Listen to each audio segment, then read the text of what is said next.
સનાતન ધર્મનો ધ્વજ રાષ્ટ્ર અને વિશ્વમાં લહેરાવતા રામકૃષ્ણ મિશન અને રામકૃષ્ણ મિશન રાજકોટના અધ્યક્ષ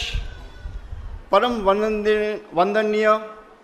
સ્વામી નિખિલેશ્વરાનંદજી, મિશનની સમગ્ર ટીમ, સંન્યાસીઓ, આદરણીય સંતો, અહીંયા ઉપસ્થિત દિવ્યાંગ બાળકો, એમના માતા પિતા, એમના સંબંધીઓ, પરિવારજનો, અહીંયા સતત દિવ્યાંગ બાળકોની કાળજી રાખનારા ડૉક્ટર્સ અને ડૉક્ટર્સની સમગ્ર સુપર સ્પેશિયાલિટીઝની ટીમ, રાજકોટ શહેરના વિવિધ સંસ્થાઓમાંથી પધારેલા ટ્રસ્ટીગણ, એમના બધા જ એડમિનિસ્ટ્રેટર્સ અને જે દિવ્યાંગ બાળકોની અહીંયા ઉપસ્થિતિ રહી છે, અને સજ્જનો અને સન્નારીઓ, રામકૃષ્ણ મિશન અને આશ્રમનું આ સ્પંદિત પરિસર શ્રી રામકૃષ્ણ દેવ, મા શારદા દેવી, સ્વામી શ્રી વિવેકાનંદજીની દિવ્યતાથી દિવ્ય સાનિધ્ય અને પરમ વંદનીય સ્વામી શ્રી નિખિલેશ્વરાનંદજીની અત્યંત પ્રેરક ઉપસ્થિતિ અને રાજકોટ શહેરના જ્યેષ્ઠ શ્રેષ્ઠ સ્વજનોનો સંગાત અને દિવ્યાંગ બાળકોની કિલકારીઓ એ આજે સોનામાં સુગંધ ભળવાનું જ્યારે કાર્ય કરી રહી છે, ત્યારે હું રાજકોટ રાજપરિવાર વતી આપ ઉપસ્થિત આપ સૌને વંદન સહ અભિનંદન પાઠવું છું.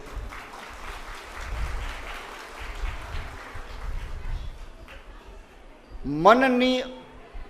અર્ધવિકસિત કે અવિકસિત અવસ્થાના કારણે બહેરાશ, અંધત્વ, બૌદ્ધિક અપંગતા, માનસિક સ્વાસ્થ્યની સમસ્યાઓ, શાબ્દિક મૂંઝવણો સાથે શરીરની ગતિવિધિઓ અને સ્વર અને મુદ્રાઓના સંકલન એ સેરેબ્રલ પાલ્સીગ્રસ્ત બાળકોને એક પુનર્સ્થાપન કરવાનું દૈવી કાર્ય આજે મા શારદા સેરેબ્રલ પાલ્સી રિહેબિલિટેશન દ્વારા આયોજિત આ એક અનોખા સાંસ્કૃતિક કાર્યક્રમમાં મને ઉપસ્થિત રહેવાનું સૌભાગ્ય પ્રાપ્ત કરાવવા બદલ રાજકોટ રામકૃષ્ણ આશ્રમના અધ્યક્ષ સ્વામી નિખિલેશ્વરાનંદજીના ચરણોમાં સાદર વંદન સહ અનેકાનેક શુભકામનાઓ પાઠવું છું. અધ્યાત્મ પથના પથિક સ્વરૂપે સ્વયં નિર્ધારિત લક્ષ્ય પ્રાપ્તિના પથ ઉપર આગળ ધપતી વેળાએ સેવા શબ્દનો સૂક્ષ્મ અર્થ સમજાવતા Maa Sharda cerebral palsy rehabilitation centre દ્વારા માનસિક અને શારીરિક રીતે નબળા બાળકોને પુનર્સ્થાપન કરવાના હેતુ અંતર્ગત એક આજે વિવિધ શહેરના સંસ્થાઓના બાળકોને આજે એક અલૌકિક અને અદ્ભુત જે આપણે બધા જ કૃતિઓ આપણે સાંસ્કૃતિક કાર્યક્રમની નિહાળી, મને અફસોસ છે કે હું 9:30 વાગે નથી આવી શક્યો અને આપની બધી કૃતિઓ નથી જોઈ શક્યો, એની આપની માફી ચાહું છું. પરંતુ જે કૃતિઓ મેં જોઈ છે એ એક અનોખા એક સાંસ્કૃતિક કાર્યક્રમમાં અને વિજેતા બાળકોને સન્માનિત કરવાના અવસરના સાક્ષી બનવું એ મને મારા જીવન માટેની વિકસિત ધન્યતાનું એક સુંદરતમ પળ હું એક અનુભવી રહ્યો છું. આજે ન્યુરો ડેફિસિટ બાળકો માટે આશ્રમે સને 2008થી શરૂ કરેલો આ સેવા યજ્ઞ જે એક નજીવા દરની અંદર આપને એ ઉપલબ્ધ થાય છે, ત્યારે એ સંસ્થા દ્વારા 27 ફિઝિયોથેરાપિસ્ટ, એક વ્યાવસાયિક ચિકિત્સક અને આપને સુપર સ્પેશિયાલિટી 7 વિશેષ શિક્ષકો દ્વારા આપને જે રીતે અહીંયા અનેકવિધ પ્રકારની આપણે બાળકોને સેવા પૂરી પાડવામાં આવે છે એટલું જ નહીં, પરંતુ સ્વામીજી મને આનંદ એનો પણ છે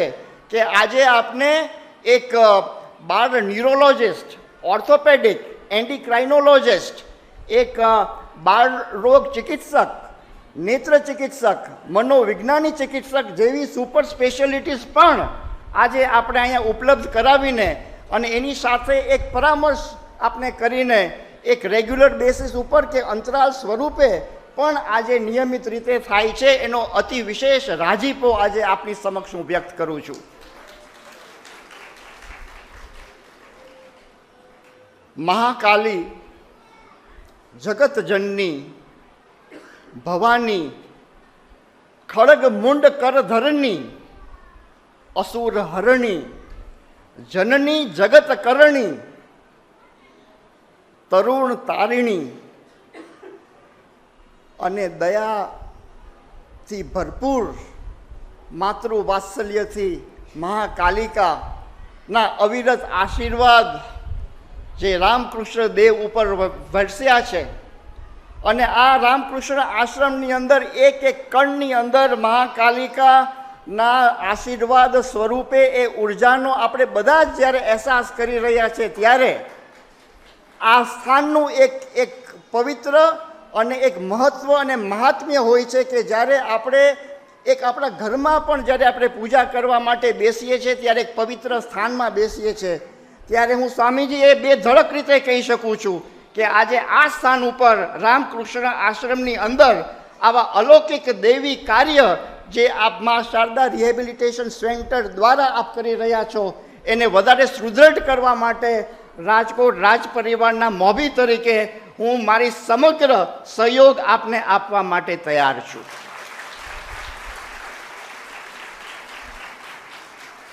અને અહીંયા બિરાજમાન વિવિધ સંસ્થાઓ જ્યારે અહીંયા બિરાજે છે એમને પણ હું કહીશ કે મારા લાયક કાંઈ પણ ક્યારેય પણ કાંઈ પણ આપ મને ચીનશો તો મને ગમશે, મને અતિ આનંદ થશે. આપને ત્યાં પણ જ્યારે પણ આપ મને બોલાવશો ત્યારે હું આવીશ.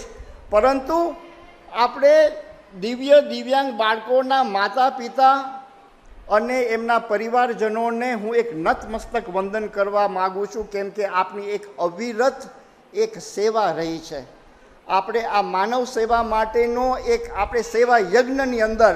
આપની નિરંતર આહુતિ જે રીતે આપ આપો છો અને અહીંયા ડૉક્ટર્સ અને ફિઝિયોથેરેપિસ્ટ અને સુપર સ્પેશિયાલિટીઝ આ બધા continuously all the year round day in and day out આપ જે સેવા આપો છો ત્યારે મારા નતમસ્તક વંદન હું આપને બધાને અર્પું છું, એ સ્વીકાર કરશો. સ્વામીજી અહીંયા આપે જે વાત કરી અને જ્યારે મને ફોન હતો કે ભાઈ આપની પ્રોફાઇલ અમને જોઈએ છે, આપના ચીફ ગેસ્ટ પ્રમાણે પ્રોફાઇલ વ્યક્ત કરવી છે, તો મેં સ્વામીજીને વિનંતી એ કરી હતી કે મારી પ્રોફાઇલ એક વાક્યમાં જ આવે કે હું રામકૃષ્ણ મિશનનો સેવક છું. અને આજે અહીંયા રાજ પરિવારના સદસ્ય તરીકે નહીં પરંતુ આપના પરિવારના સદસ્ય તરીકે અહીંયા મોજૂદ છું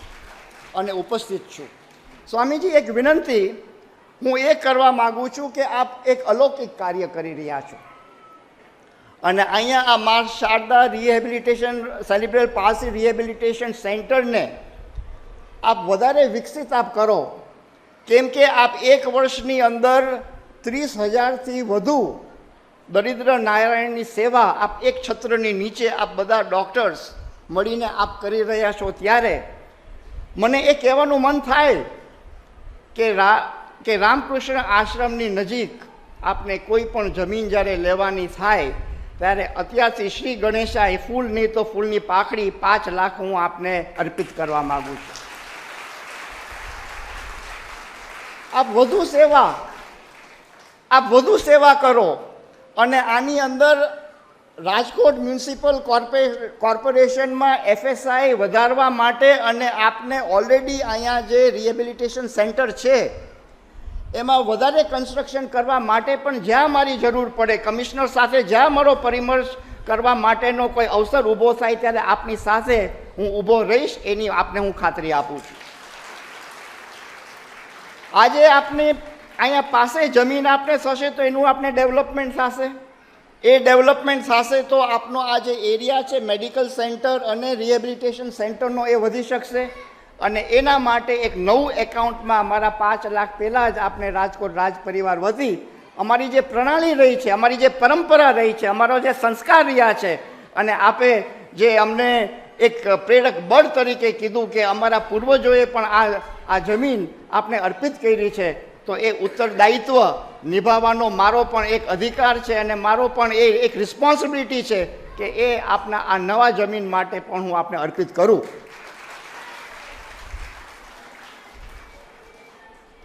ખોખલા શબ્દોના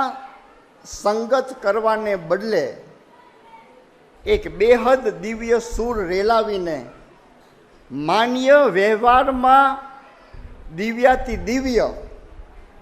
અનેક સીમા ચિહ્ન સ્થાપિત કરનાર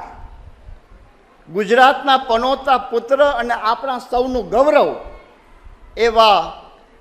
ભારત દેશના યશસ્વી પ્રધાનમંત્રી આદરણીય નરેન્દ્રભાઈ મોદીજીએ જ્યારે એક સરકારના એક અતિ અગત્યનો જ્યારે નિરામય નામની એક સ્કીમ જ્યારે આપણે જાહેર કરી અને એ નિરામય સ્કીમને અંતર્ગત માનસિક કે શારીરિક રીતે નબળા બાળકો કે વ્યક્તિઓને એક ગુણવત્તાયુક્ત જીવનશૈલીના જ્યારે દ્વાર ખોલી આપ્યા છે, ત્યારે અહીંયા બિરાજમાન વિનોદભાઈ જોશી, કેપ્ટન જયદેવભાઈ અને દૈવંતસિંહ જાડેજાને હું 3 જણાને એ રિસ્પોન્સિબિલિટી અને આજે હું એક કહેવા માગું છું કે એ નિરામય સ્કીમનો લાભ આપણા દિવ્યાંગ બાળકોના માતા પિતા જો ન લેતા હોય તો એનું સવિશેષ રીતે એનું આખા સ્કીમનું આપણે નિયમિત રીતે એક આપણે રિસર્ચ કરીને અને કઈ રીતે એ માતા પિતાને લાભ મળી શકે એની પણ અમારી ચેષ્ટા અને પુરુષાર્થ રહેશે. આ 3 વ્યક્તિઓ છે, એમને 10 દિવસની અંદર આ નિરામય સ્કીમ કઈ રીતે આપણે લાભ બધાને દઈ શકીએ એનો અભ્યાસ કરી અને આપ સ્વામીજી સમક્ષ આપ પ્રગટ કરશો. બધા જ બાળકોને મારા ખૂબ ખૂબ વહાલ સાથે, માતા પિતાને અને સગા સંબંધીઓને વંદન સાથે, ડૉક્ટર્સને ખૂબ ખૂબ વંદન કે આપનું એક પુરુષાર્થ અને એક સેવા યજ્ઞમાં આપની એક પ્રચંડ આહુતિ પ્રતિ દિવસ જે રહે છે. અને સ્વામીજી, આપ તો આશ્રમના અધ્યક્ષ તરીકે આપ જે રીતે આ આશ્રમના મિશન્સને, ઓબ્જેક્ટિવ્સને, એના બધા જ વિવિધ પાસાઓને જે રીતે આપ આગળ વધારો છો, એ પ્રભુના ચરણોમાં પ્રાર્થના કે આપ ખૂબ સરસ રીતે આગળ સુદૃઢ રીતે આવી જ રીતે આપ વધતા રહો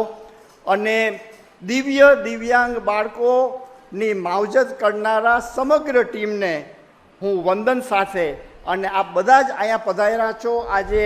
આપણે કૃતિઓમાં એક આપણે જે પ્રોત્સાહન જે જોયું, જે એક દિવ્યતા જે આપણે જોઈ, જે રીતે આપણે સુંદર રીતે આપણે આયોજન થયું છે, ત્યારે હું આપને વિનંતી કરીશ કે બીજી વખત જ્યારે પણ આપણે આવું ફંક્શન થાય ત્યારે પહેલેથી હું આ બધી કૃતિઓ જોવા માગું છું. એ અભિલાષા પ્રગટ કરીને આપનો બધાનો ખૂબ ખૂબ આભાર માનીને મારી વાણીને વિરામ આપું છું.